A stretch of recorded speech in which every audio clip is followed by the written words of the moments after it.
Now it's grams of the wax for my conscience. Brown James in LA, you're on college. I've been jumping on them planes like a hobby. Still moving with the pack like my partners.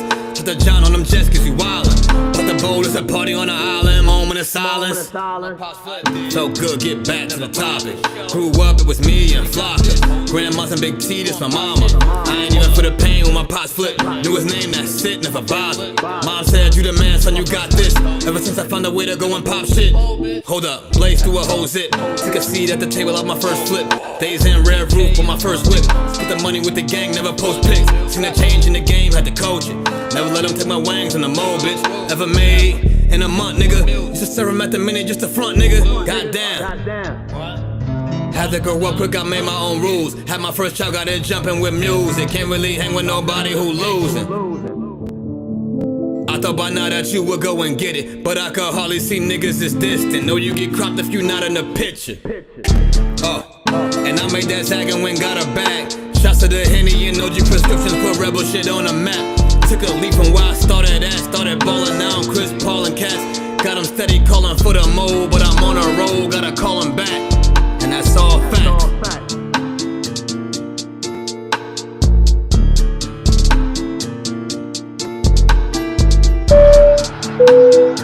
Ladies and gentlemen, welcome aboard.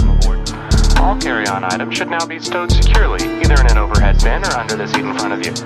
All aisles, exits, and bulkhead areas should now be clear. All electronic devices should now be turned off and stowed, as they may interfere with the aircraft's navigational and communication systems. Once airborne, we'll let you know when you may use approved electronic devices, but note that some items may not be used at any time during the flight. You'll find a list of approved devices in the in-flight information section.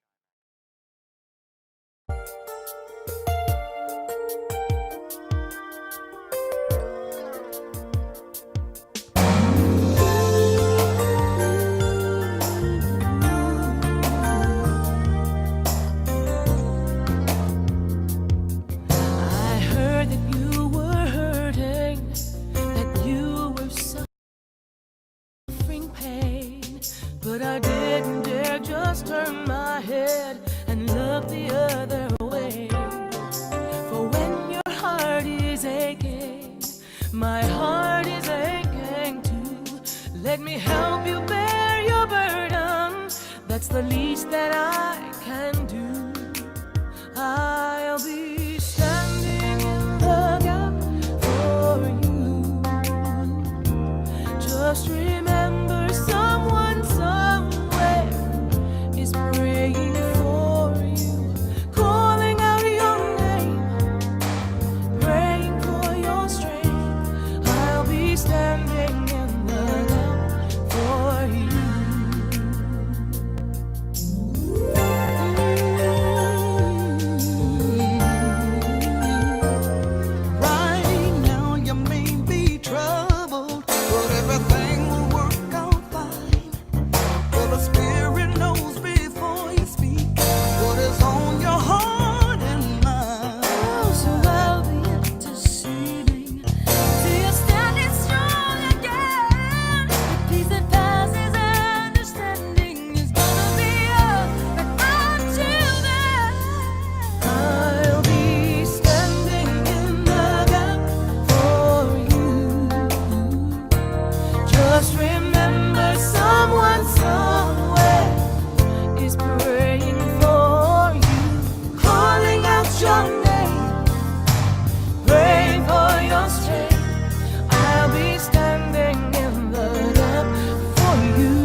Yeah, they don't know nothing about that. They don't know nothing about that. They don't know nothing about that. Oh my goodness, that is that Babby Mason. That is a black Christian classic right there. And yeah, it's just I don't know where else to go for that language. People raised black Christian. Yeah, y'all know that. If you was raised on that gospel music, you know that. And that's really what we see going on out here. Let's be very clear. That's the issue. People do not know what it means to be standing in the gap for you, especially not atheists. But let's give a quick just shout out, love, and support to the Apostate sisters. Yes, we want to send all our love to the superhero Patty, who is standing in the gap for her sister. We want to send all our love and support to the support system, the Tsunamis, the Kyles, the PCs, the other survivors and whistleblowers, the people who have taken up the charge of then standing in the gap for Patty, who is standing in the gap for her sister. And when you do that, it is a sacrifice. It is a sacrifice. It will take your time, your energy, your economic resources, your social resources, your energy, your body. You will be putting your body on the line as an act of service, love, and support. And you literally have to absorb whatever it is. You don't even know all the trauma involved. You don't even know all the trauma that's coming. You don't even know how much this journey is really going to take from you. You don't even know what this is going to do to you, but you already know what it is doing right now. And you just have to bear that and deal with it, because you are standing in the gap for someone that means something to you, somebody that you love. And for those of you that are not into the Christian music or the gospel music vibes, I had to introduce it to you like it was introduced to me. And it does really, really hurt in my heart that the behavior I see in a secular humanist atheist space is quite frankly so vile and deficient that I don't know what else to do but reach for my Christian roots. Pull something out my Christian ballywhack, go into my Christian backgrounds. Well, I'm damn, the Christians taught me how to sometimes you got to stand in that goddamn gap for somebody. So it's a beautiful, beautiful song, and setting aside the Christian message, that's about culture. That's about taking care of your tribe. That's about being locked in and knowing who your people are. Thank y'all so much for joining me today. Trigger warning, we are dealing with sensitive topics and sensitive things going on in our community. I have created a playlist if you want background and to kind of understand what's going on. So I won't be going over necessarily all the details today. But thank you for those of you who have been following along and paying attention. Also, this is going to be one of our community streams within the people we do consider community, within the people we do consider friends that are here to show love, here to support, here to learn, here to understand, whatever it might be. But if you're a mod, we don't want no bullshit in the chat today. No kind of harassment or gaslighting or anything that would be potentially unsupportive or triggering or antagonistic to the people we are here to stand in solidarity with. So feel free to use that timeout button, that mute button, very, very liberally. I'm also going to again insist that nobody try to monetize this stream. Do not send any super chats, any super thanks, any sort of monetization. There are links in the description to support the Apostate sisters if you would like. If you just got a money burning a hole in your pocket and you just need to show some content creators some love, go ahead and hit up that link and show some support to the Apostate Sisters. There's also a link in the description for RAIN, and a support network for victims of assault and relationship violence. So that link is down in the description. Thanks to PC for providing that. Yeah, and again, just it's a new year. I hope everybody is ready to leave 2025 in the past. For me, it was a pretty crappy year all around. So we'll see what to make of 2026. But I do thank you for joining me. I hope you are having a happy new year. Please do take the time to take care of yourself. And again, if this type of content is not your cup of tea, and you need to sit this one out, we totally understand. And again, appreciate you prioritizing your health and your self-care. Also, if people are new to the situation or decide to view the other broadcast on the playlist and get themselves informed on what's going on, I'm just going to again reiterate that everybody stick to an appropriate community level response. We don't need anybody doing anything inappropriate, unethical, immoral, or illegal. So we are here to,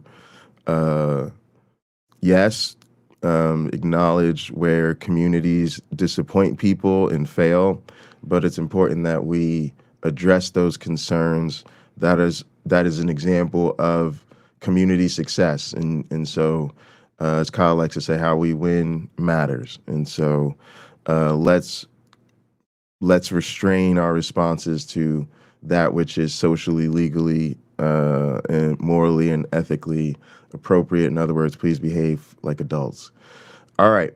So today we have a double header for you lined up. Feeling in a good mood, feeling like trying to address some of the things that have been going on in my own way, process things kind of for myself, share with people that are concerned, and trying to assist in the rallying effort and the support effort and the community accountability effort.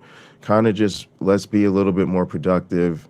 We've named names, we've shown receipts, we have documented what happened. Now it's time to get our learn on and to promote community understanding. And we do see a failure of understanding. We do see people do not know what the fuck is going on. They do not know how to handle things. So if we're going to be making content, we should be trying to educate these people because it's clear that they're in desperate need of it.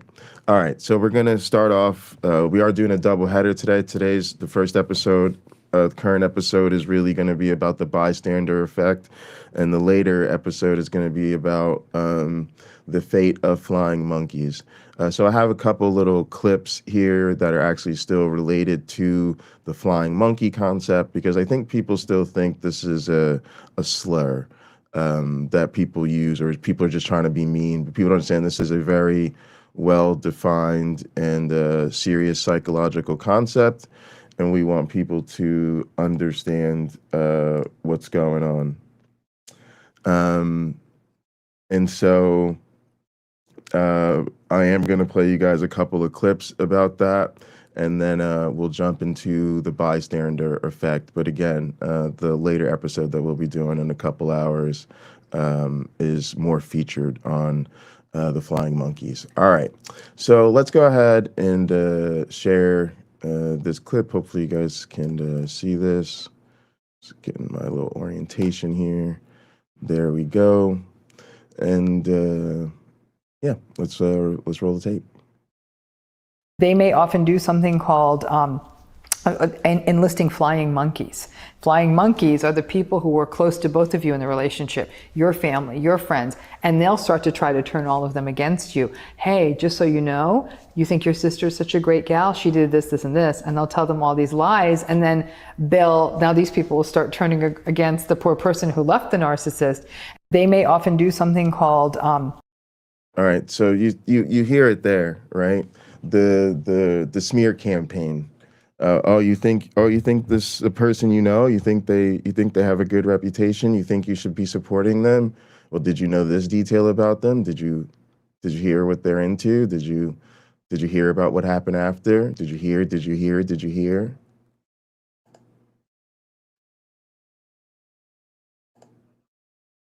Oh, hang on a sec. I seem to have started the next clip without changing the tab. Hang on.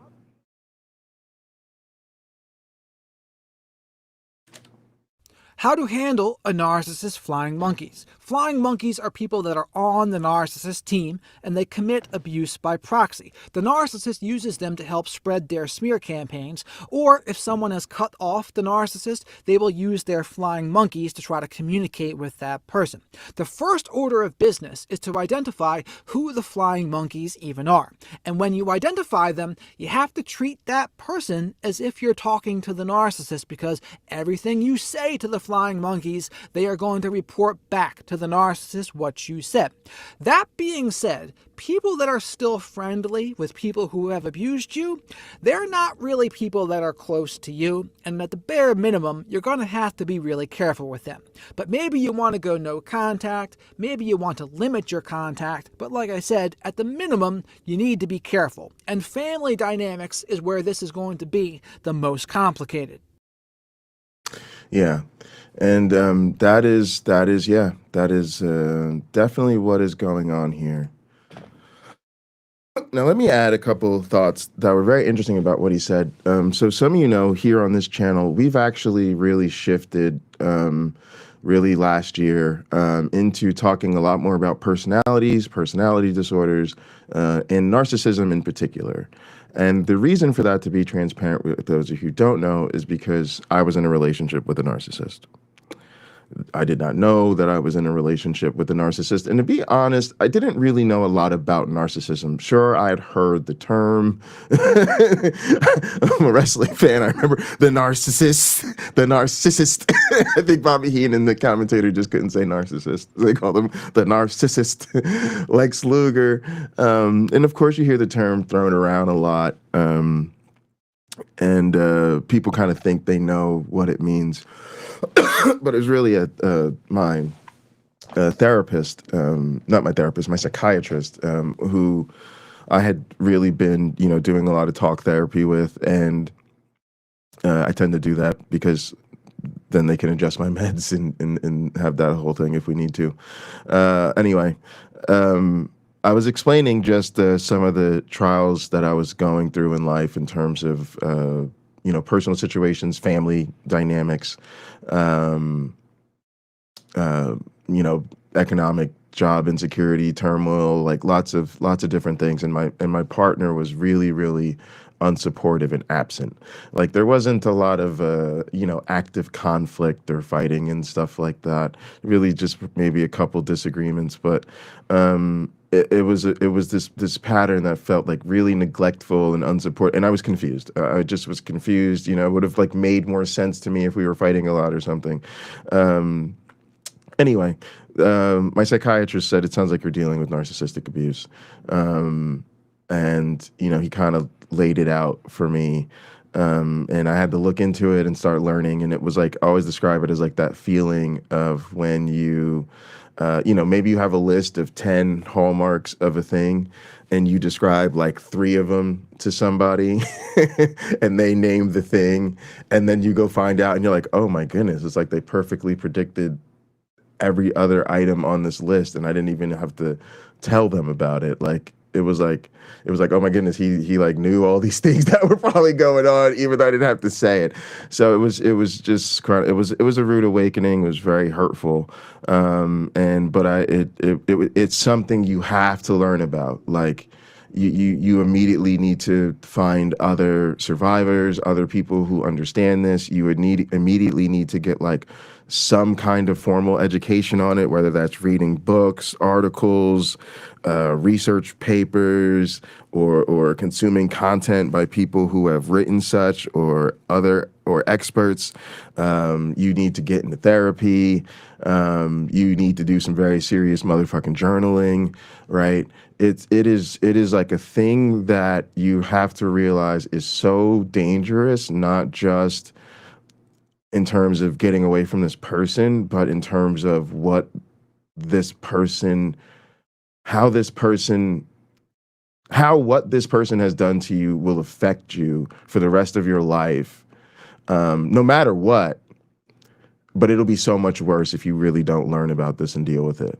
Like you have to realize that that person would very, very much so have continued to carry out a pattern that would destroy you. Yeah. And if unchecked, the damage they've already done to you could very well destroy you if you don't take this very, very seriously. And I learned a lot about other narcissistic people in my life. And, since then I've done what I do, which is try to inform other people, including my loved ones and friends, about the very seriousness of this type of stuff. Of course, most of my women friends seem to have, way more experience with that than I have, and they're up on it, and so they were a tremendous support system. Obviously try to talk to my students about it, and I try to talk about it on the channel because it's directly related to the behavior and religious practice, right? And there's even a special class of narcissism called religious narcissism. So why did I take that little detour real quick? Because remember how he said you have to deal with the flying monkeys like you're dealing with the narcissist? That was very chilling to me. Very chilling to me, because it suggests like it's not enough to kind of just see them as like these peripheral kind of bad actors who you can kind of like tisk tisk, you should tisk tisk, don't do that, right?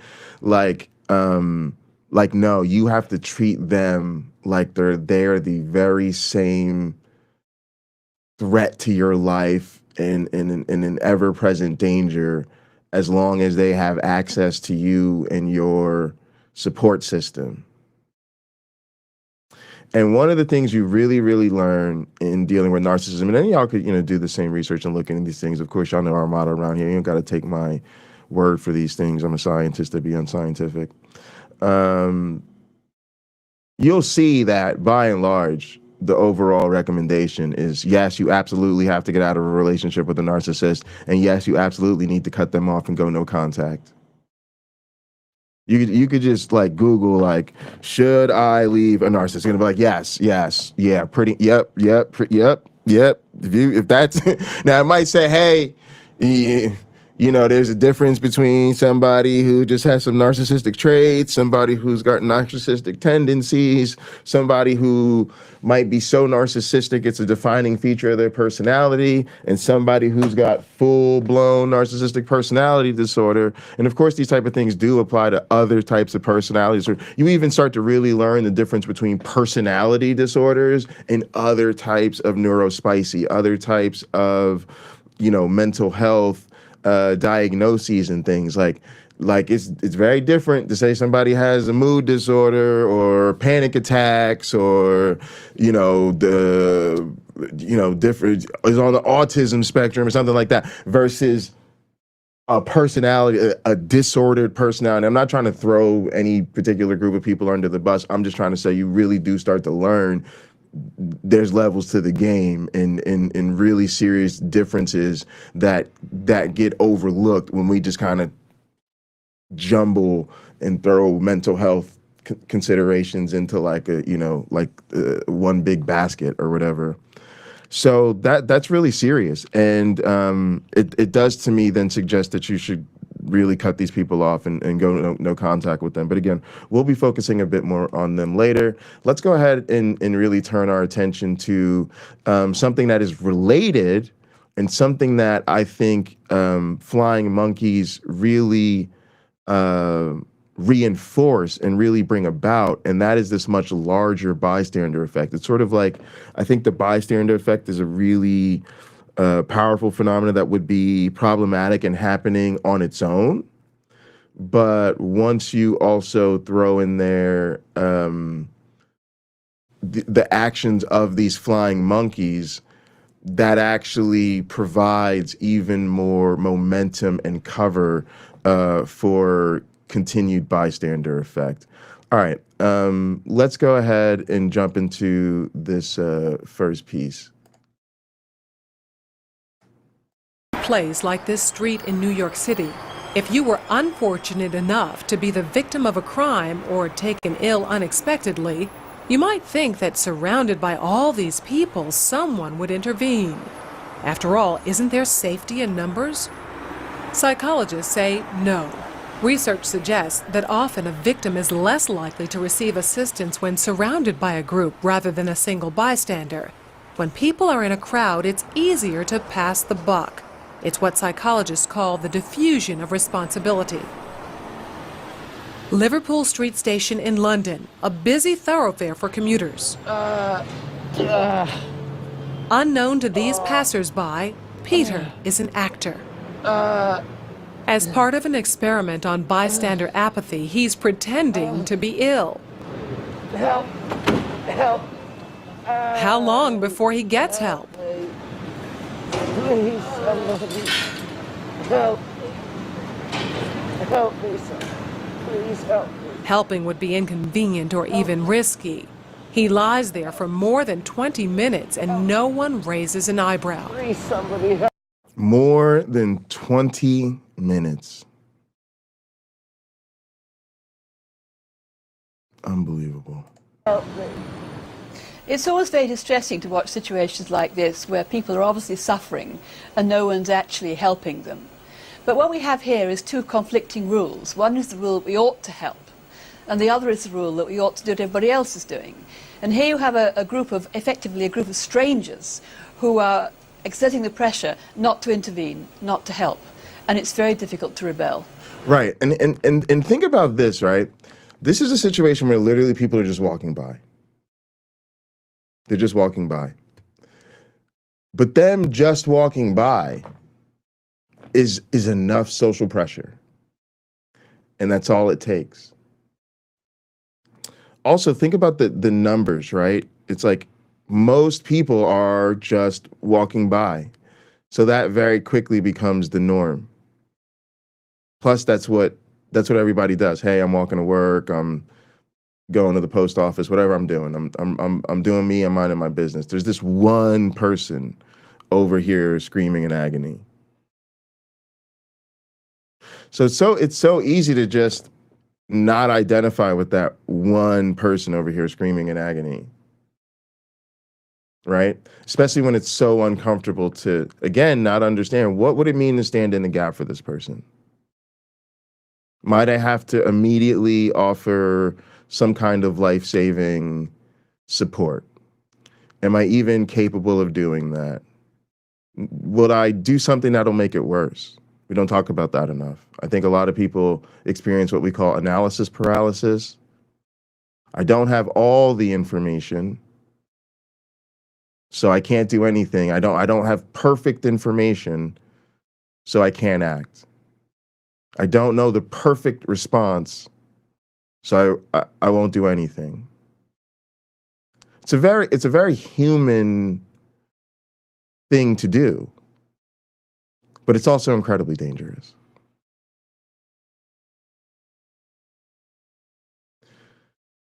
And so here we see just it's just so easy to keep going. Now imagine people are basically coming in and they're saying, don't help them. Matter of fact, haven't you ever seen that one video on the bystander effect?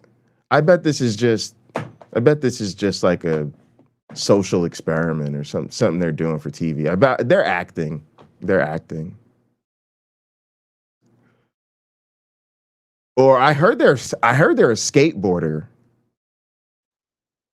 Yeah, I heard they're a skateboarder. So they were probably trying to like do like some sort of kickflip 360 slide grind down, and they fell. And so I mean when they were really shouldn't be skateboarding in public, especially not in a crowded area.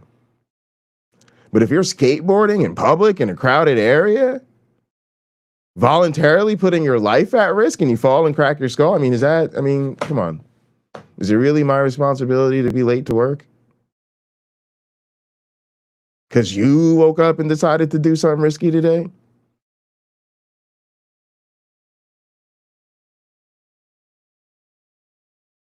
Like, how much easier is it to do nothing when people are literally swarming on people, piling up on people, threatening people, just for standing up? So this is what happens when people are just walking by. How much worse does it get when they are proactively coordinating a campaign to put pressure on other people to not help? Ruth, another actor, takes Peter's place. How long before she receives help?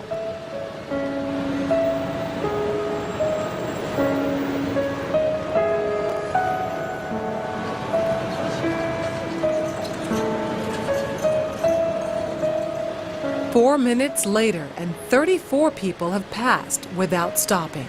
Well, people don't really want to know. They just haven't got the time. Well, they have got the time, they just don't want to get involved.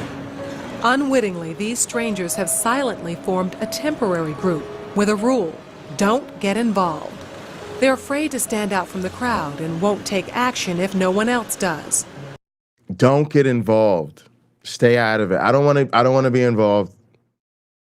I don't, it's messy. I don't want to get involved. How many times you heard that? How many times we hear that? And when we come and we talk about a community response, and then motherfuckers say, how could I be called out as part of the community response? All I said was I don't want to be involved. That's why you're part of the fucking problem. I don't want to get involved is absolutely a rationalization for being a bystander. Let's continue. This woman has clearly spotted Ruth, but she conforms to the rule and does nothing. Watch what happens, though, when someone else helps. You all right? You all right? Yes, thank you. Sure, you look a bit clicky, you know what I mean? She suddenly finds herself in a different group with a new rule: to help. You want to sit up? She don't look well, does she? You all right? Yeah. What's wrong? First I thought she was dead. Then I sort of checked to see if she was breathing or not. And I looked around and I couldn't believe that no one had noticed her, because there was a bloke sat there just absorbed in reading a newspaper. This time, Peter's dressed as a respectable gentleman. Now that his dress is in keeping with those around him, how long before he's rescued? Hello, sir. How are you today? I'm all right. 6 seconds. She even calls him sir. And suddenly, everyone's a good Samaritan. Do you suffer from epilepsy? No. While you're lying on the floor in the rain? And this is what we still need to be doing. Do you see that? Do you see that? See, it works both ways, gang. It works both ways, gang. When somebody shows up, it makes it easier for others to show up. And to be honest, that's another part of this conversation that needs to be had. See, there's so many layers to it. See, it starts with an incident or the crime, whatever starts the situation, right? In our case, it was a very, very serious felonious assault. Let's be very clear about that. But that's the initial thing. And there's the bystander effect, especially when this type of thing takes place at a convention. Again, think about the example we saw in the video. All it takes is a person laying there, they're out in public, and there's, you know, let's say dozens of people walking by. Yes, you know, lots of people around, but in close, you know what I'm saying? So this is, imagine this, because the streets in New York, like, you know, major city or something like that, but imagine a convention. Now you have people on one property, hundreds, maybe thousands of people. And something happens at that type of, how much easier is it to say, oh, well, I'm just hearing, you know, second, third hand rumors about something that's supposedly happened. I'm not really sure. I don't have all the information. I'm sure whoever was, you know, more closely involved or actually has more information than I do will take care of it, right? How much easier is it to do that when you are at sort of this, like a really, really large gathering, right? Especially when there's parasocial relationships between the people involved, right? It's one thing if you're at like a football stadium and maybe you came with your, you know, significant other, your family or friends, or, you know, and you know, there's a sense you're probably part of the home team or whatever like that, but you don't really know the rest of the people in the stadium. When you go to a situation where there's a really serious thing that happens and people have sort of a lot of history, not amongst only each other, right? Because when you have history, like for instance, if I'm at a professional evolution conference, there's a lot of, most of the people here I don't know from Adam, right? And I never would. But just through this being my field, there are a lot of people here who I've known for a really long time, and organizations I've been a part of or involved with, or, you know, participating at these conferences with for a really, really long time, right? And so that contributes to my sense of comfort. That contributes to my sense of the people who are in better positions to act are in fact likely to do so and will do so accordingly, because by way of that history, I'm lulled into a sense of believing the correct activities will take place. So then what you have is the fallout. So you have what I've seen, like the support system and the people who really decide to stand in the gap. So then again, for instance, like the sister who's the primary, becomes the primary. I saw her first, and, you know, I'm not going to waver from my understanding of what happened, right? And then you see the smear campaign of that primary witness. You see the harassment campaign of the first responder, and I don't mean first responder like paramedic, but literally the first person to respond, you know, or like the other people, the other witnesses who found her and brought her to her sister, right? Like that whole thing, like, so then that becomes a secondary layer of the bystander effect. People aren't just bystanders to the original incident, they are now also bystanders to the smear campaign against the witnesses and support system. See how that works? So that's another layer of bystander effect. And since it's in line with the first, it's already there. It's already happened. It's that layer happens so fast because, again, all it is keeping consistency with the first layer of the bystander effect. Right? Then you have, you know, whistleblowers come forward or people speak out and they get harassed. They get the smear campaign too. They get ostracized. The original alleged perpetrator hasn't been isolated, hasn't been ostracized, hasn't been brought to the floor, hasn't been held to the accountable, but the victim has, any witnesses and support system has, and now the whistleblowers have. And then everybody's a bystander to that as well. That's why this shit is so serious, y'all. That's why this shit is so serious. Because he's part of the right group. Everyone wants to help. Because he's part of the right group. Everyone wants to help. Now think about that with regard to who is the victim, who is the perpetrator, and who does everyone seem to want to help. I would just hate to be in his position of feeling ill and nobody helping and walking past, so I'd just like to check that he was okay. And I thought, well, it's wet, so he must really be ill because he's going to ruin his suit anyway. All right, let's roll on to the next one. This one is called The Bystander Effect, Herd Mentality, and the Indifference of Good Men.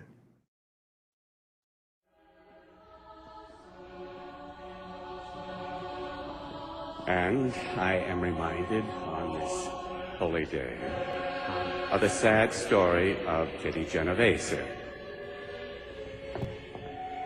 As you all may remember, a long time ago, almost 30 years ago, this poor soul cried out for help time and time again, but no person answered her calls.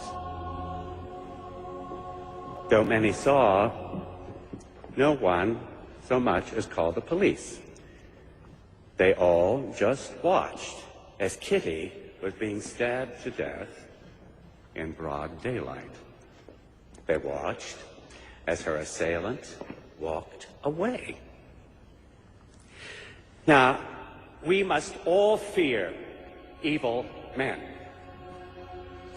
But there is another kind of evil which we must fear most, and that is the indifference of good men.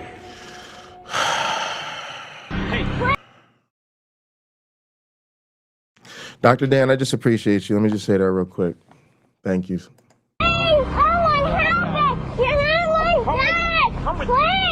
I appreciate another man speaking out about it, and I definitely motherfucking appreciate another educator speaking about it, because hell to the yeah, we're thinking about what if this was one of our students.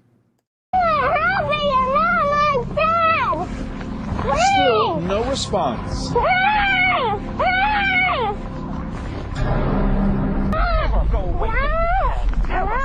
You hear me? Don't ever go. The indifference of good men.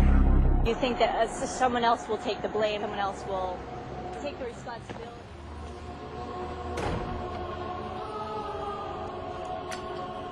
I'm sorry. Why did I think you were fucking Dr. Dan? My bad. What up, Austin? Austin, I appreciate you as well, man. And I think mostly the same thing applies. I think Austin's at least on that educator path. And also a good guy. Appreciate you, Austin.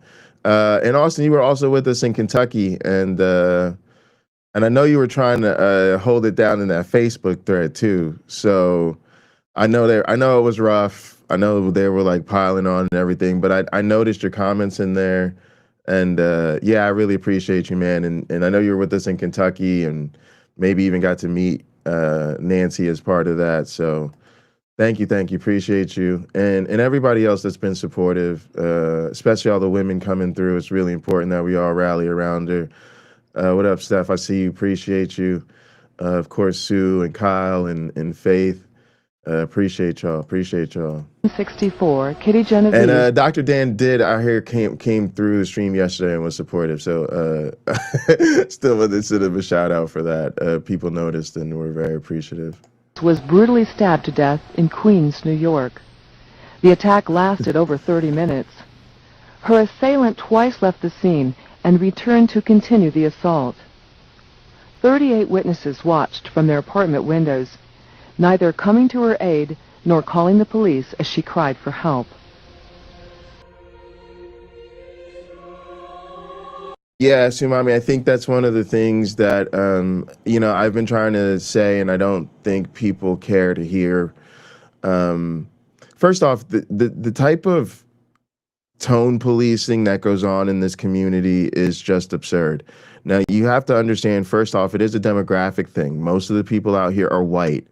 And y'all get so butthurt anytime anybody mentions it, and you're so happy to call people racist, even though y'all literally never talk about actual racism ever. Not ever, not never, not ever. But you have to understand, like, you can't be this hyperactively focused on only platforming and centering white voices and then think that there are no cultural consequences. And yes, part of that is y'all like to see everything whitesome and delightsome. And you find it very easily to dismiss people who don't have the tone you like, the production style or value you like, whatever you think makes critique palatable. And then what you do is, oh, they're just yelling, I can't listen to what they say. They're just cursing and I can't hear what they say. They're calling people mean names, I can't hear what they say. They're making personal attacks, I can't hear what they say. Again, you are literally enabling the harm and doing so by weaponizing your proximity to white supremacy. And again, you will never beat those accusations. Specifically not every time something like that happens and you make it all about you, you center yourself, you hyper-focus on the insults that were hurled to you, you weaponize that again against the victim, against the support system, against the whistleblowers, and then try to make that the real problem.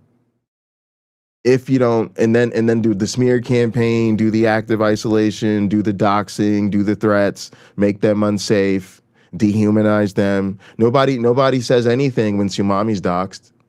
Nobody says anything when Sumami's personal business and legal documents are put out there. Nobody says anything when people drop things, say things that sound very ambiguously like veiled physical threats against Sumami. Nobody ever talks about people calling her all sorts of misogynist names and all sorts of personal attacks and all sorts of misogynistic shit. Never, not once, never. It's never racism when it involves a person of mixed race and mixed ethnicity. And then y'all all stand around and do nothing. I will never tone police Sumami or any of the other women who speak out in this motherfucking community because they are the only motherfuckers willing to speak out. So you do not get to pick and choose who the whistleblowers are, and you do not get to pick and choose how they present the uncomfortable information when you are not willing to do any of that motherfucking work your goddamn selves. And that is absolutely part of the bystander effect. You weaponize your fucking tone police and your discomfort with the way that the information comes out and comes to light and the people who do so. And yes, their need to name and shame the motherfuckers involved. And then you use that as an excuse to continue to do nothing, making your activity as part of the bystander effect even worse, not better.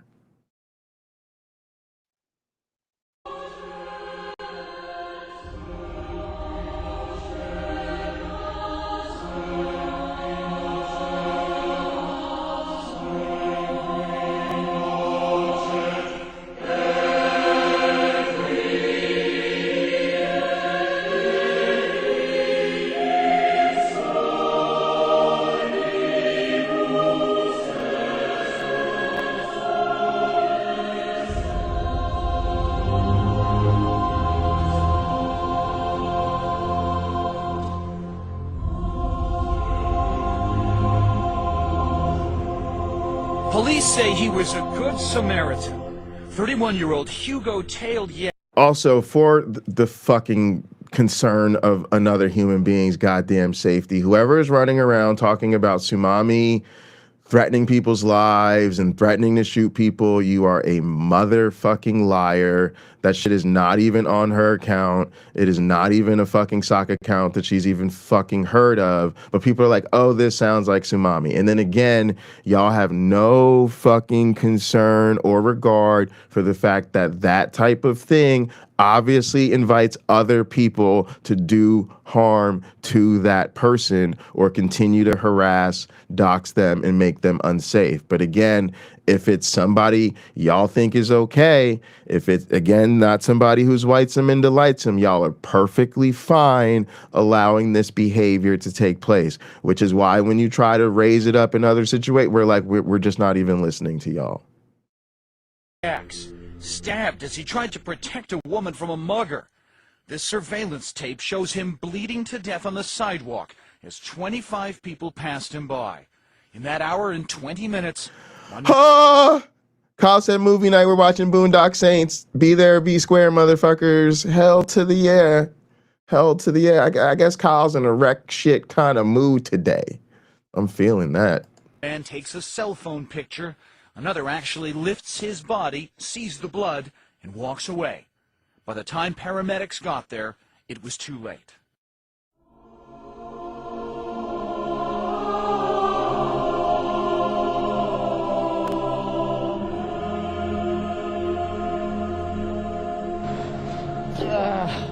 Peter's now having the same problem.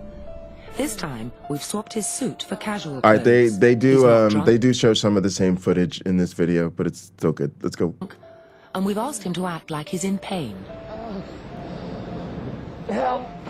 Help! Help me!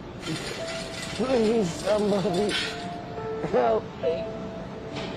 Help me, somebody! Please. Help Ooh, y'all. See, this is sometimes good to rewatch things. What I'm noticing in this playthrough, y'all, is look how many people literally look right at him. It's not even that like uncomfortable, let me like pretend that person isn't there or like pretend this isn't happening.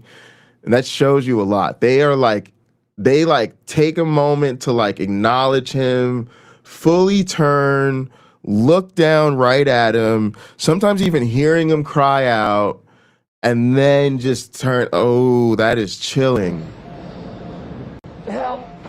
Help! You can see it real good with this guy. Look at that. Looking right at him, right at him. Please, somebody! Help me! Right at him, right at him, right at him. Look how far this guy turns his neck. Look how far he turns his fucking neck around. That's why they call that shit rubbernecking, y'all. That's why they call that shit rubbernecking, y'all. And I swear to God, if you ever see a car accident and you turn your neck that far around, the only time it's now acceptable for you to not hit that 911 is if you already see that the ambulance and the police are there. If you already see ambulance, police there, or like Good Samaritans on scene on their phones taking care of it, okay, turn your ass around and get dressed.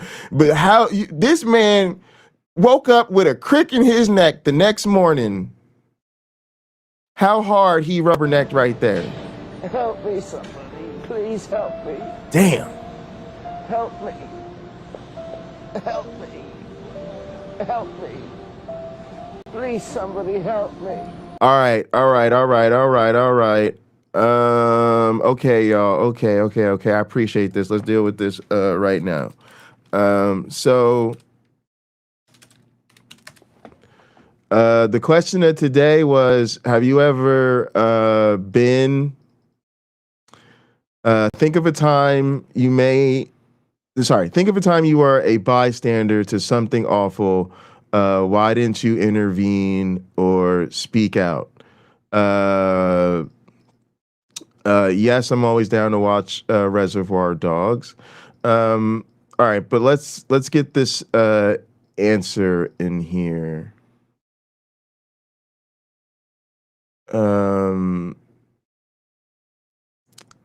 This is Austin saying, I've been put in a situation like this before. I think I may have prevented. This is a time you act. Okay, I've been a kidnapping once. I saw somebody trying to drag a woman into a truck, and I forced myself right into the middle of it. She got away, but I think about it all the time. Oh, that's great. That is great.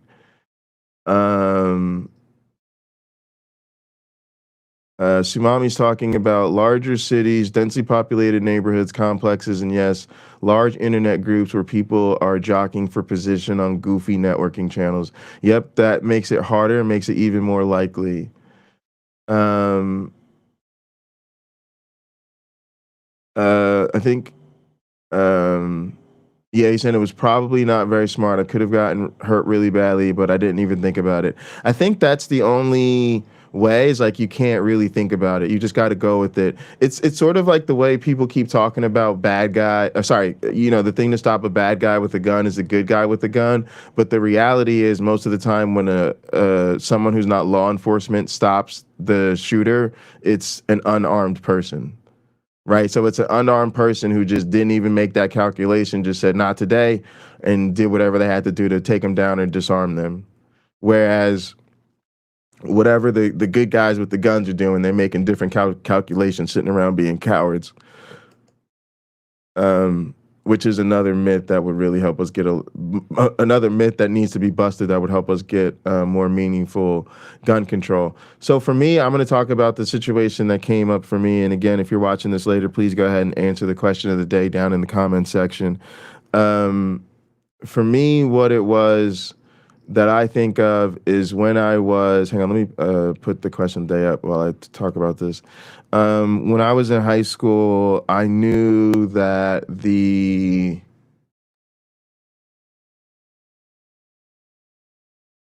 I want to say soccer coach, or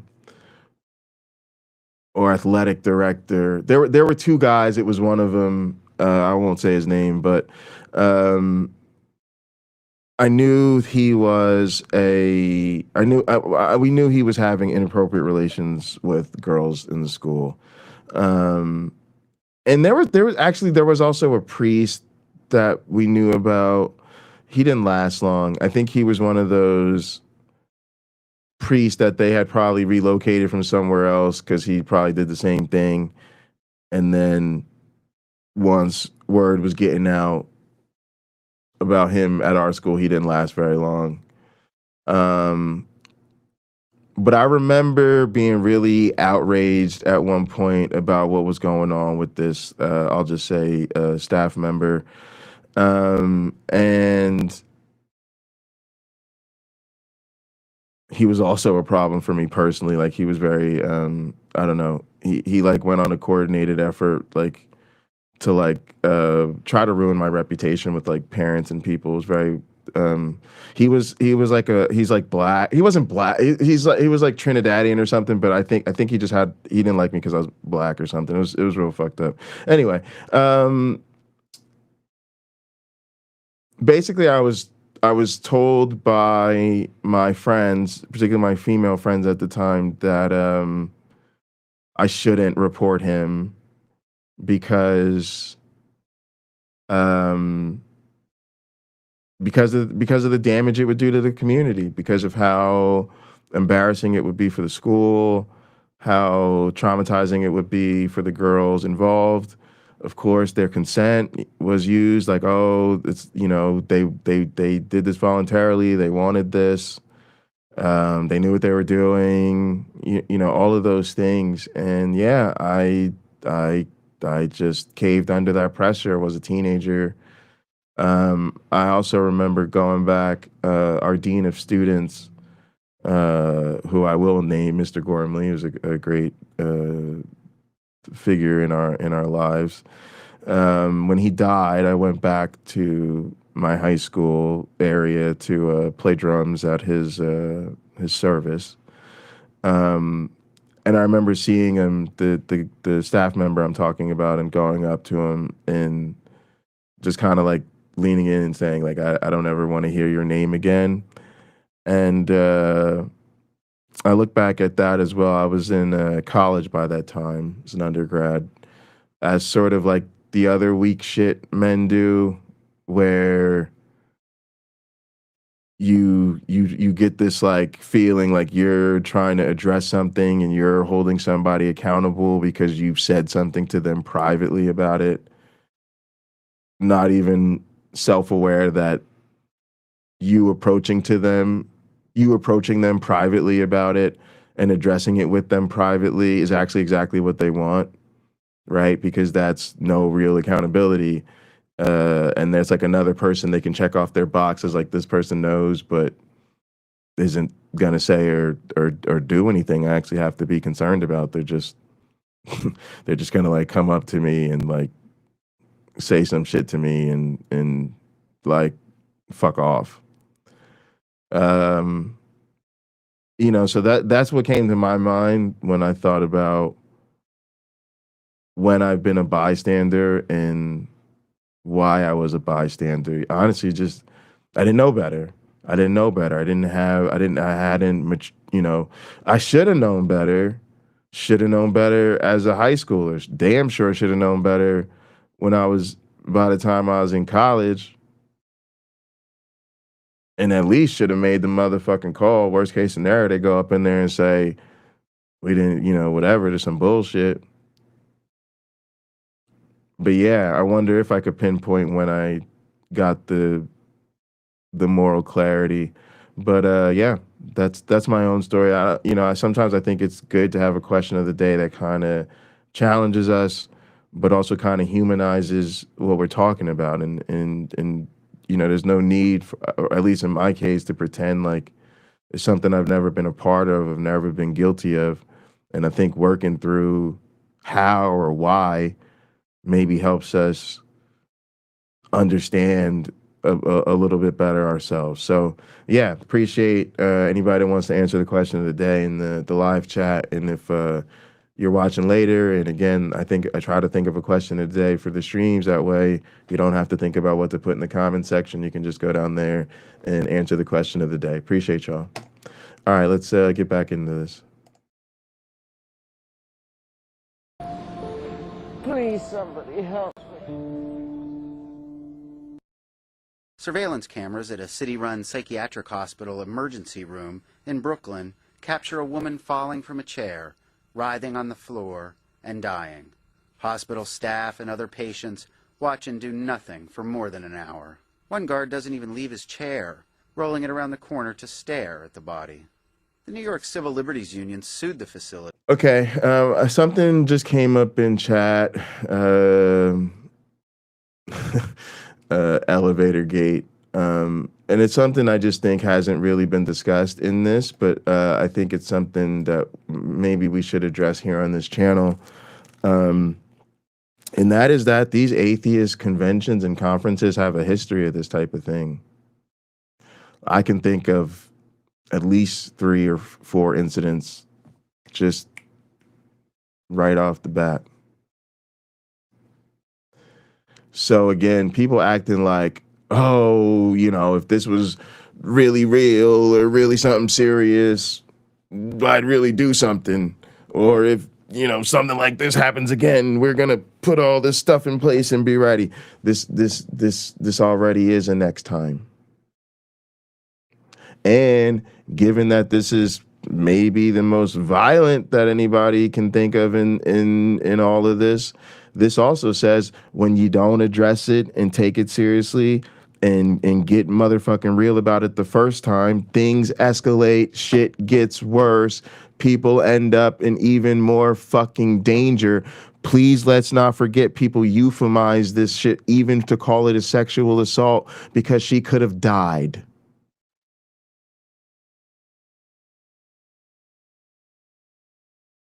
But motherfuckers want to sweep this one under the rug too and pretend like this is not a fucking pattern of systemic failure in this community by these content creator types who don't call this shit out and continue to be the face of these organizations and the face of these events, and the motherfuckers used to use their platforms to sell tickets, to sell conference registrations, to headline events that they then turn into more content to feed their algorithm, promote their association with these organizations, and the wheels on the bus go round and round, round and round, round and round.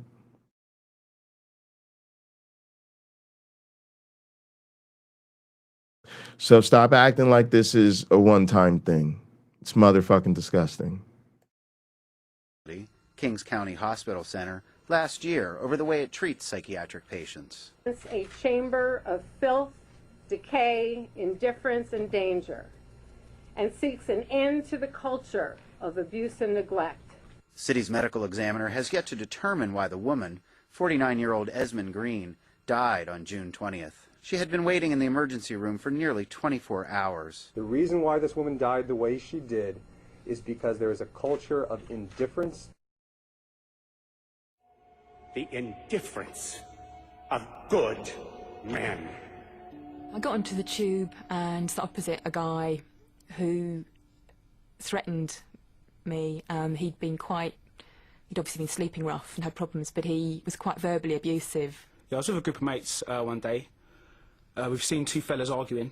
We've literally turned the corner, discussed a few things, came back, and that was it, they were fighting. I'd got up to walk away from him, he'd followed me, and he sat beside me for 6 or 7 stops, actually threatened to stab me. We've had a little discussion between each other if we should stop it or not. We decided not to, so we was on our way. And I was looking at the other passengers and looking at the guard on the carriage, hoping that somebody would help me. We should have really done something, because at the end of the day, how'd we like it if it was us? Nobody did anything on the tube. People just ignored me completely. When the guy eventually got off, then people came up and asked if I was okay. But during the journey, they'd done nothing. Yeah, how often does this happen, y'all? Where so many people see a person offering clear signs of distress. And now think about how easy it was for people to walk by looking right at somebody, right? As they're splayed out on the ground, right? Splayed out on the ground, like clearly of suffering from like a real serious either illness or injury hitting them, clearly immobilized, right? Think about how much easier it is if someone is just showing signs of distress that are more subtle. Maybe they're not quite with it. Maybe they're a little disoriented, a bit withdrawn. Kind of clear something's wrong, but not immediately what's wrong or how severe what's wrong might be. And then the rumors start. But how many people see that person like that? Or how many people go up and make those private efforts of support, but then never turn around and are there for the efforts of, safety and accountability? Oh, are you okay? Well, I asked if she was okay. Is it all right with you if he's platformed? Oh, well, she said she doesn't have a problem with him being platformed. Is it safe if I spend time with him? Well, we can't believe her story. She told her friend it was safe to spend time with him.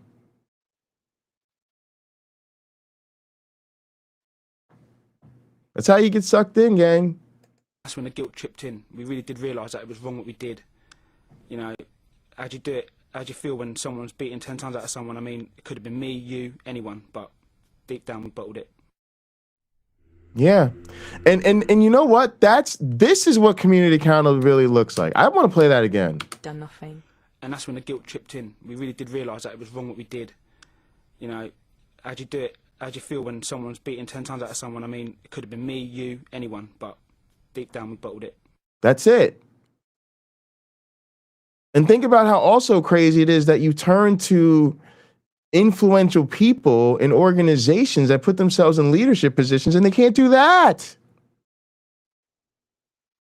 After all this shit comes to light, after all the fucking receipts get shown, everybody's supposed to be a skeptic. They're looking for the evidence. People are going, your ass don't deserve no goddamn evidence in this. You're supposed to know how to handle this shit. What the fuck is wrong with you? You making excuses to be invasive and get all up in people's shit. You're supposed to know how to handle this based off the report. What's reported to you was X to the Y to the Z. When you hear a report of X to the Y to the Z, you call the 9 to the 1 to the 1. That's it. That's all. That's it. That's it. And then you say, we called 911 and let them handle it, and then we did what we could to make sure this person was okay. No, we got to do an investigation. We need to see the receipts. We have to ask all parties. We gotta hear from this side, that side, the other side. And then motherfuckers show you the shit. They tell you like, yeah, she sought medical treatment. Here's the letter that was sent to these people. Here's the report that was filed for these people. Here's what was provided to the police. Here's.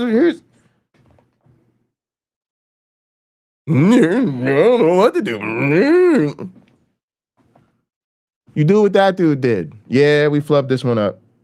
Yeah, we sure did. We sure did.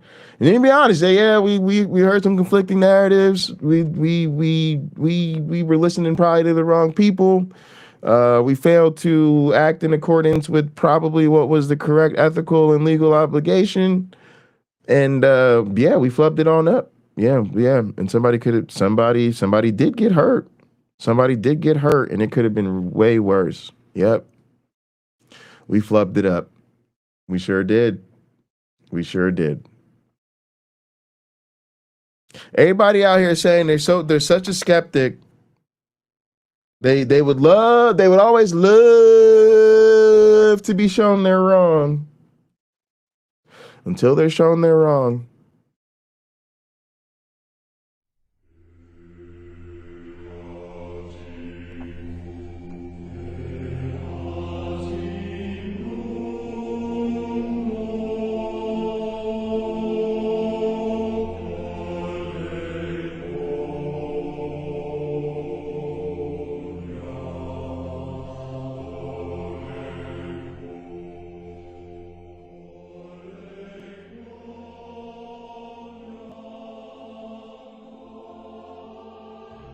I had stopped, before I got on the 28, I had stopped at Walgreens and I bought my last meal. Starburst and Skittles. And went at the bridge. Found a place that I thought, alright, it's not too close to the pillar, I won't hit the pillar. I'll just hit the water, I'll either drown or I'll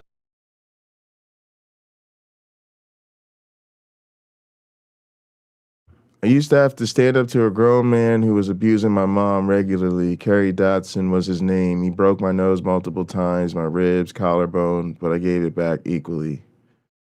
Damn, Austin. I just, every once in a while y'all share something. It's just so vulnerable. I just feel like I just want to acknowledge it and appreciate you for sharing. And correct me if I'm wrong, Austin, but that may have been a contributing factor to why you learned to fight. Could be wrong about that, but also wanted to give a quick shout out to Uncle Bobby and, self-defense, right? And validate the fact that people learn how to fight so that they can defend themselves from violence. And that's definitely something I think we should be encouraging. die on impact, or I'll have a heart attack. So I got there, stood there for like 40 minutes at that spot, just crying my eyes out. Joggers, bikers, runners, tourists, whatever, running by, walking by, looking at me, didn't say anything. That's not their part, it's not their problem, but anyway. And this woman, she came up to me, she said in a German accent, I think it was a German accent, she said, "Will you take my picture?" I was like, "Your picture? Woman, I'm gonna kill myself. What is wrong with you?" You can see the tears pouring out my face, but she couldn't. She was on her own hype. So I took the camera, took her picture, said, "Miss, have a nice day." Turned back to the traffic, turned to the bay, said, "Fuck it, nobody cares." Pardon my French. And I hurled over the bridge. So another thing that brought up for me is that there's a lot of ways to be to intervene. Maybe that's something we should, I think, revisit in a future stream. There's lots of ways to intervene when something goes on, and some of the more safe ones sometimes, because people think sometimes of like direct, physical intervention. Sometimes you can just be a distraction, asking the person to do something else, asking the potential victim to do something else. Oh, hey Mary, Susan was looking for you. Yes, Susan was looking for you. Come over here. I gotta tell you something Susan was saying for you. Come on, come with me. Right? I'm not alerting. I'm not confronting. I'm not saying. I saw somebody. Hey, Susan. Yeah, she's looking for you. Come on. Come with me. Bro, did you see the game is on? Bro, the game going crazy right now. Come on, bro. Get back in here, bro. Come on, you out here talking to her, bro. You supposed to be in here with us watching this damn game. Come on, let's go. This woman, for instance, has clearly spotted Ruth, but she conforms to the rule and does nothing. You all right? Watch what happens, though, when someone else helps. You all right? You sure? She suddenly finds herself in a different group with a new rule: to help. She don't look well, does she? You all right? Yeah. What's wrong? First I thought she was dead. Then I sort of checked to see if she was breathing or not. And I looked around and I couldn't believe that no one had noticed her because there was a bloke sat there just... Totally agree, Sumo. I mean, people should not need to learn that, and it's not something you can assume people know. And you definitely wouldn't need it if I would say wouldn't need it. I would say there'd be such a reduced need for people to physically defend themselves if we couldn't count on this bystander effect, right? Like, if what you could instead count on is somebody even feels threatened, that you're just like surrounded by like a mob of people, like, what's going on? What's going on? What's going on? What's going on? You know what I mean? And then you're like, nothing, sorry, I'm out. You know, there's so many ways, but yeah, it's like, but I also do understand it, I think, as a way to feel more in control, particularly in response to trauma. Again, I can't fight, and I certainly didn't learn to fight as a response to anything like that. But my understanding is that is part of the benefit for some of those people. But yeah, Sue, I think we have to address the much larger problems, because self-defense or arming and all of those things, again, place the burden on the victim. Absorbed in reading a newspaper. And that is the indifference of good men. Oh, Andrew said, I did that one time when I was at a gas station. This little girl was checking out, and this tall-ass guy was trying to hit on and creep on her, and she was scared. So I checked her out quick, and then took my sweet-ass time getting him taken care of so she could pump gas and drive off before he got outside. That guy was pissed at me. Yeah, that's a delay. Yes, delay is a totally... You did kind of hybrid delay and distract, but I think here the delay is the thing to highlight, right? That you didn't even break your routine or do something different. You just strategically slowed down, right? And like that was enough to create space and distance and give her time, right? And then also probably allowing her to finish whatever she was there to do without being further inconvenienced. So kind of a double whammy. You gave her autonomy to finish what she was doing and gave her space to get away from him so that she wasn't in danger, but also, didn't have to go somewhere else to finish pumping her gas or whatever. Yeah, clutch. That's definitely, again, I think we'll do a stream dedicated to various ways to intervene, but I really appreciate that story.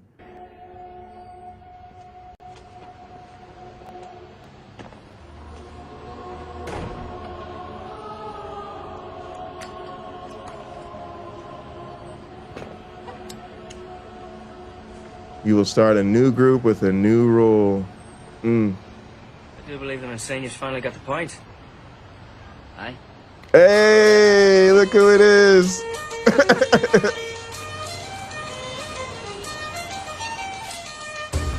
All right. Cool. And we got one more. It's on the shorter side, but I think it's also worth checking out. Do you make an effort to help people in emergencies? I'm not asking if you should or not, but rather if you actually lend a hand when you see someone in need.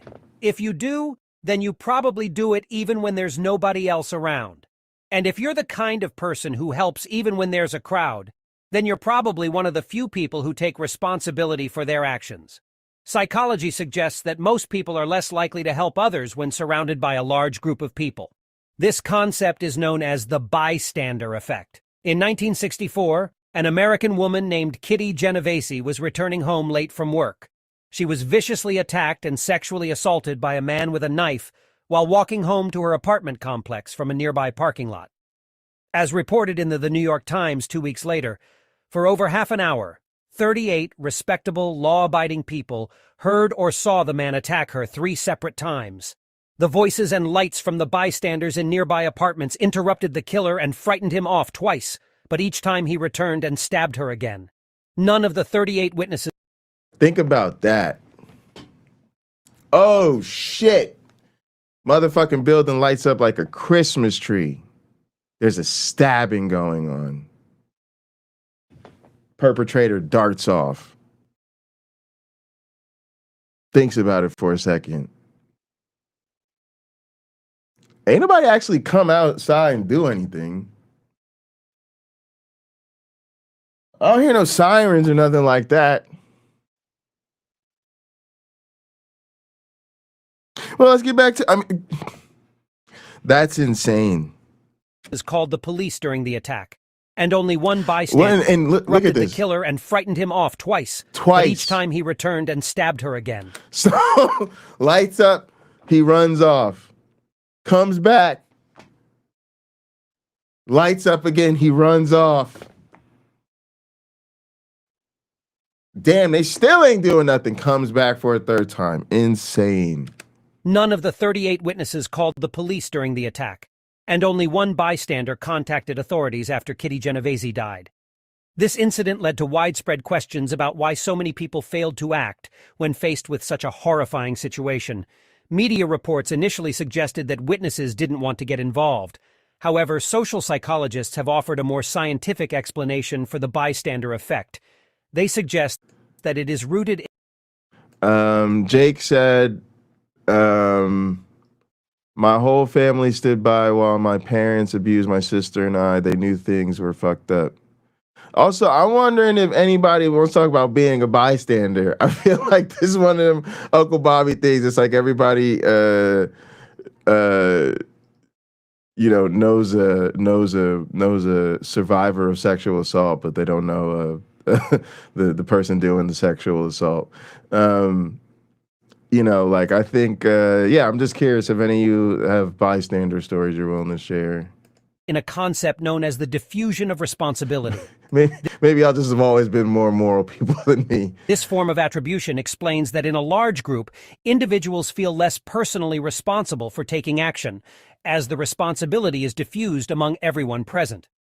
This diffusion decreases overall motivation to help, as each person assumes someone else will take charge. See, there it is. Each one assumes that somebody else will do it. Sumami said, I wish I could find this clip from Unsolved Mysteries back in the 90s. This woman was assaulted and killed in her apartment, and they were interviewing the neighbors. They sat there and admitted they heard everything over the course of 2 fucking hours, but they just went back to bed. I will never forget the husband saying, I had to work in the morning. Oh my goodness. That is chilling. So chilling.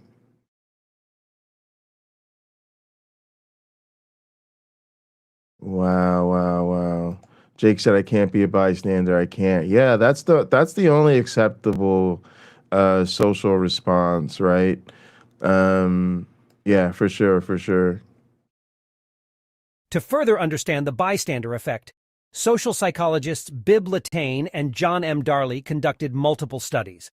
In one experiment, participants were placed in different scenarios where they would witness or hear a possible emergency. In one condition, they were alone in a room. Oh, sorry, I missed it. Sometimes I'm just looking at a different screen. I told my bystander story earlier, Jay. I had a friend named Wade who was picked on for being poor and having holes in his clothes. I could have stood up for him, should have, but I betrayed him. Yeah, yeah. I appreciate that, and thanks for just sharing it again, so I didn't have to go looking for it in the chat. But sorry if I missed some comments earlier. I do try to go back and watch the comments. So In another, appreciate you guys. they were with 2 other participants. And in the last condition, 2 individuals acted like regular participants. As participants filled out questionnaires, smoke began to fill the room. When alone, 75% of them reported the smoke. But when with 2 others, only 38% reported it. And when in the last group, the 2 Confederates acknowledged the smoke but ignored it, only 10% reported it. These findings show that the more people there are, the less likely someone is to take action. Another experiment found that when participants were the only witness to someone in distress, 70% offered help. But when others were present, only about 40% helped. That's crazy. So if you're the only person there, 70% will help, but only 40. And then think about the interaction of that, especially with what I've seen in this situation. You have that one person who, you're the first person to find them, or you're the first layer of support. But if it is just that one person or 1 or 2 people, then when it becomes a social situation or it comes to the group situation, most of the group is still unlikely to help. And so that's what makes it so easy for the bystander effect to then include not believing the first person to respond, not believing whatever witnesses speak up or speak out, because it allows the group to sort of maintain the overall bystander effect, because that sort of quote unquote likely to help category is usually going to be one person or like a small number of people relative to the larger group. It has been about 60 years since the Kitty Genovese case, and it has been revealed that the New York Times headline, which claimed that 37 people witnessed her murder and did nothing, was inaccurate. Yes, Kyle, it's good to be the first to help, but what's even better is the ripple effect and getting others to help. And that's what this is about. This is about calling out not just the bystanders of the original attack, but the bystanders of the smear campaign and harassment of the sister, Patty, and also the bystanders to the isolation, coercion, and harassment of the whistleblowers.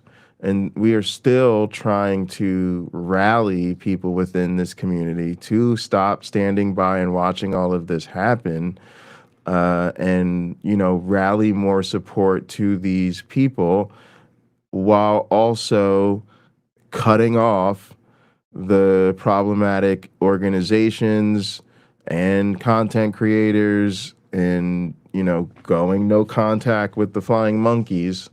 Yeah, we are still trying to recruit people into that effect. And ultimately, yes, even supporting petitions and other measures to ensure things like this do not happen in the future, but also understanding that they will, and so that the actual proper protocols and procedures are in place. And for some reason, none of these people seem to be in support of those efforts. Research on the bystander effect continues to provide insights into how responsibility is distributed and how we may justify our inaction. Cases of the bystander effect still make headlines worldwide. For instance, in 2019, a 16-year-old thanks for dropping the link about the migrant study named Cassine Morris was fatally stabbed during a fight, while numerous onlookers filmed the incident on Snapchat. Despite the presence of many witnesses, no one intervened.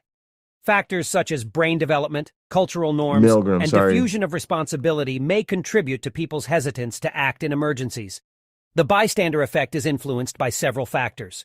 Group size plays a significant role, as larger groups tend to lead to a higher likelihood of inaction. The perceived competence of others can also impact our willingness to help. If we believe that others are more capable or knowledgeable, we may be less likely to step in and help. Now, how crazy is that, right? If you believe others are more capable, right? And that's what happens, especially at conventions with parasocial relationships with influential people. Those influential people are presumed to have more information, to be closer to the situation, to be more knowledgeable in how to respond to these things, even when in reality, the truth is the exact opposite. The bystander effect can be observed in various everyday situations, affecting decision-making and responsibility distribution. One common example is the care of aging parents. In large families, it's not uncommon for each sibling to assume that someone else will take on the primary responsibility of caring for their elderly parents.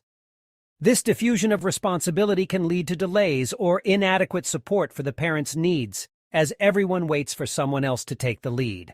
Another instance where the bystander effect comes into play is during group projects or assignments. When working in a team, it often happens that some members assume others will take on most of the workload. This diffusion of responsibility can result in unequal contributions, with a few individuals doing most of the work, while others take a back seat. Okay, right, there's another thing. So you have those first people to respond, the close support system, in our case, that's the sister, that's the whistleblowers, that's the people who've rallied in support. They carry all that weight rather than, again, distributed responsibility. The very same community that is distributing the responsibility to not say something, to not hold accountability, to not respond, should be distributing the load of the response, right? It should be all hands on deck. Again, I'll tell you another thing I learned from a church and how intentional churches are about helping each other and the difference it makes. First of all, I want to tell probably is what I used to call the Mormon Express. And that was, I found myself needing to move from State College, from Penn State to Michigan State for grad school. And I had become friendly with some of the young Mormon ladies that used to, be out on campus, like talking to people and doing the missionary thing. And so when I was talking to them and they found that I was moving, they were like, oh, we could let some of the brothers, know that you're moving and, they need like this type of service thing. So, they'll come help pack you up and move you and all this. And I was like, really? And they're like, oh yeah. And I was like, I don't want to, and they're like, no, trust us. Like, we need to do this. Like, yeah, no problem. So sure enough, they hooked it up. They came over. I had paid for a truck to load up. Man, they came in, they took care of everything. They loaded that thing. Like, I was like, whoa, that was amazing. Super awesome. And then literally I didn't drive, it was like a moving company or whatever. So they took shit out to Michigan and they said, just let us know when you're ready to unload. They called the Mormon brethren that were closer to me where I was in Michigan. The motherfucker showed up with that truck. They was right there. Unloading that thing. Got my little apartment set up real quick. They was like, cool. Like total damage out the door. Exactly $0. Had to make some cookies or something, right? Like they can't accept money for that type of thing. I was like, yo, that's smooth. I ain't even gonna hold you. When it comes to community service, when it comes to showing up for your motherfucking neighbors, everybody knows moving is the worst thing ever. Instead of 2 men in the truck, you get 5 Mormon brothers. They knocked that thing right on out. Okay? So loved it. All right. Then the last church I played at, right? I remember we had to move this big family. It's like a family of 3 or 4 people. We was moving from one big house to another big house. Okay. And what I remember was so dope was they made a whole We just called it like a moving party. It was like, oh, we having a moving party. We got to like move these people. Yo, you want to come to the moving party? We was like, yeah, cool. Let's come to the moving party. So like everybody showed up because we just had a good time. We just kicking it for a minute. We just chilling. Like, all right, let's get this done real quick. So they had like told everybody what needed to go where. Everything got packed up in the truck. Everything else, somebody just threw in their car. And so many of us showed up, like literally dozens of people, that it was literally easy. Like, yes, like a couple dudes had to like, you know, tag team some of the heavier furniture. But when there's 6 of you, couches are really not that heavy. They're really dressers with 5 people is really not that heavy. And so many people showed up that nothing was heavy. And the most people did was like grab 2 or 3 boxes, throw it in the back of the truck, go to the other location, put it in the other house. Easy, quick and easy. And then we chilled, we ate pizza. Tell some stories, have some laughs, wish the family luck, and go on about your day. It was fast. It was really not literally moving. That's why it stuck with me to this day. Moving is the worst thing when you're a single one person. Moving is terrible. I'm about to do it again. Awful. Moving a family of like 3 or 4. Oh my goodness. What a disaster. Make it into like a fun social experiment and party. All of a sudden, dozens of people show up. It is fast. It's easy. Literally, nobody lifts anything heavy. It's actually like nobody has to do a whole lot of work, and everybody actually volunteers to do it and literally has fun. It was literally fun. Everybody's laughing, telling jokes, listening to music, having a good time, eating pizza, eat some pizza, have a soda, call it a day. That's the difference when community shows up, y'all, and distributes the load. When community doesn't show up and distribute the load, the physical toll, the financial toll, the emotional toll, the legal toll, all the social risks, the ostracization, the backlash, all of that, the need to address and support the individuals, the need to address the structural issues, to deal with the organizations, all falls on literally a handful of people. Doesn't have to be like that. Assuming their teammates will handle it. Remember, your actions hold significance in various aspects of life. Whether it's reporting a crime scene, taking care of aging parents, or assuming responsibility in a group project, be the person who breaks the pattern and takes a stand. By doing so, you can inspire others to do the same. Today, someone may need your help, but tomorrow, you might find yourself seeking assistance. Think about it. Like and subscribe for more thought-provoking content.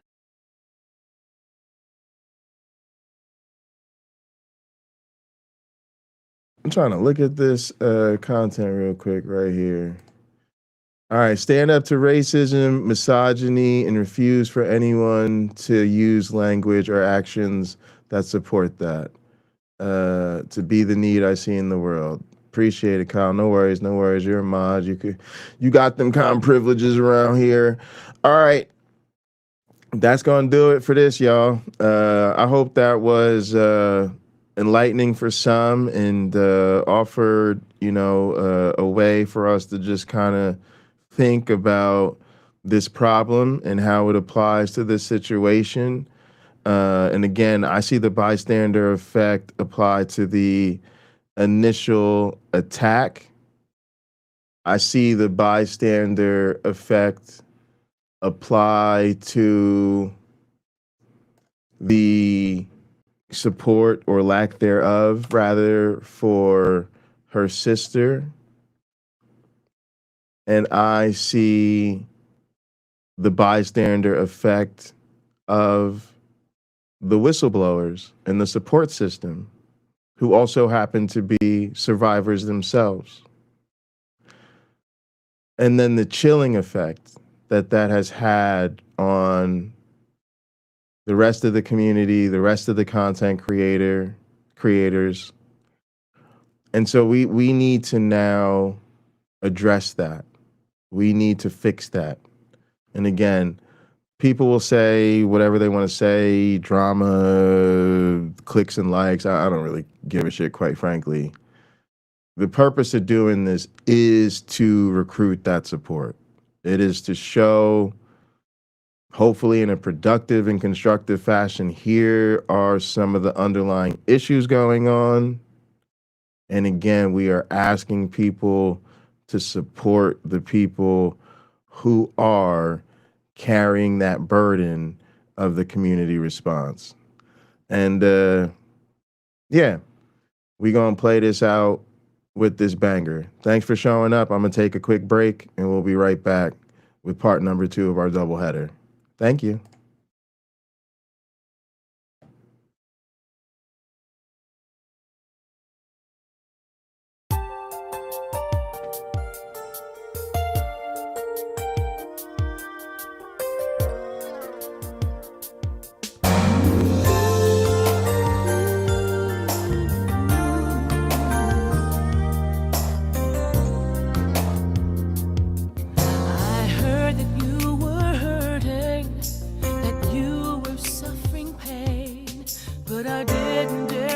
Turn my head and look the other way. For when your heart is aching, my heart is aching too. Let me help you bear your burden. That's the least that I can do. I'll be